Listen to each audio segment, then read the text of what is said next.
দাদু ভাই, এখনই একটা ডাক্তার ডাকো তো। মা, এত রাতে বাড়ির মধ্যে এই ঝামেলাটা কেন করছো বলো তো? প্রয়োজন হলে কাউকে ডেকে হাসপাতালে। তুই থাম। আমার বাড়িতে কি করব না করব সেটা তোকে বলতে যাব নাকি? ডাক্তার ডাকো দাদু ভাই। কিন্তু ঠাম্মি, এত রাত্রে তো কোনো ডাক্তার পাওয়াই যাবে না, আর যদি পাওয়া যায়ও তাহলে কেউ আসতেই চাইবে না। এই বাড়ির ভিতরে আসা সৌভাগ্য করে, যে ডাক্তার আসবে তার জীবন ধন্য হয়ে যাবে। যে বাড়িতে পুরুষোত্তম সিংহ রয়েছে, দুর্জয় সিংহ রয়েছে, সে বাড়িতে ডাক্তার আসবে না? দাদু ভাই যাও তো।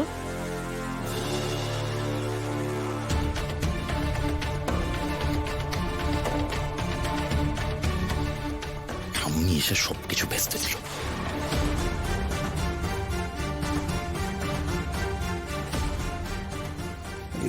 শোন না, ডাক্তারবাবু এসে বুঝতে পারবেন না তো যে ওকে ঘুমের ওষুধ খাওয়ানো হয়েছিল?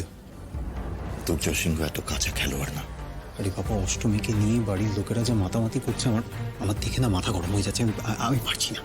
আমি অষ্টমীকে যে ওষুধটা দিয়েছিলাম তাতে কোনো পরীক্ষায় ধরা পড়বে না যে কোনো রকম কোনো ওষুধ ওর শরীরের ভেতর গিয়েছে।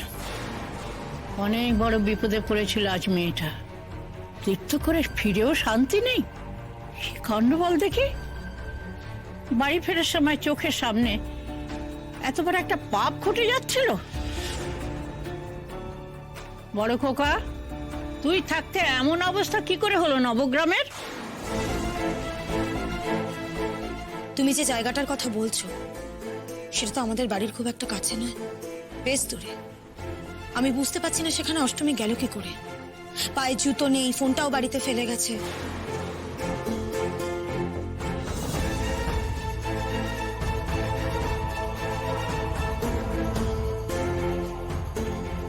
এখন তো দেখছি তোমার উপরে ভরসা করা যাবে না। আরে এখনো জোর জ্ঞান ফিরছে না। এই শোন, শিগগির একটু দুধ গরম করে আনতো, আর কেউ একটু ওই হলুদ চুন গরম করে নিয়ে আয়। বারবার বারবার তোমাকে বলেছিলাম ভরসার লোক না হলে কাজটা তাকে দিও না। এবার কি হবে?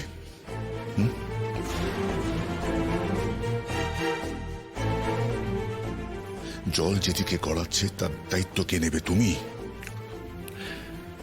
আমি যাদেরকে এই কাজটা করার দায়িত্ব দিয়েছিলাম তাদের হাত থেকে আজ পর্যন্ত কেউ কোনোদিন বেঁচে ফিরেনি। এই অষ্টমী যে কিভাবে বেঁচে গেল আমি নিজেও জানি না। ট্রেন না পেয়ে গাড়ি ভাড়া করে ফিরবো ঠিক করলাম। কি ভাগ্যি, না হলে তো অনর্থ হয়ে যেত। এতক্ষণে বদমাশগুলো শেষ করে দিত মেয়েটাকে, কেউ জানতেও পারতো না। আসলে বৌরানী মাই পথ দেখিয়েছেন। মা, ওনাকে তোলো।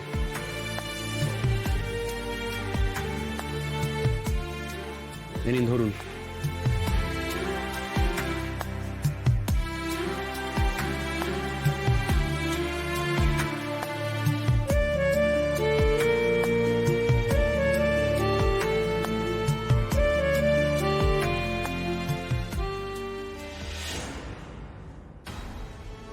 একই অষ্টমীতে রক্ষা ছিল না, তারপর আবার ঠাম্মি। না মানে বলছিলাম যে এখন তো এই মেয়েটাকে বার করে দেওয়া আরো কঠিন হয়ে গেল, তাই।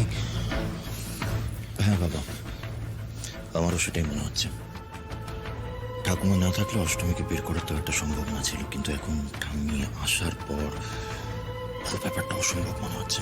অসম্ভব বলে কোনো ব্যাপার আমার কাছে নেই। আমি পুরুষোত্তম সিংহ, ওই একটা একরত্তি মেয়ের কাছে আমি হারবো না। এবার শুধু এই বাড়ি থেকে নয়, গোটা নবগ্রাম থেকে মেয়েটাকে বার করে তবে আমি দম নেব। ওই মেয়ের কাছে আমি হারবো না।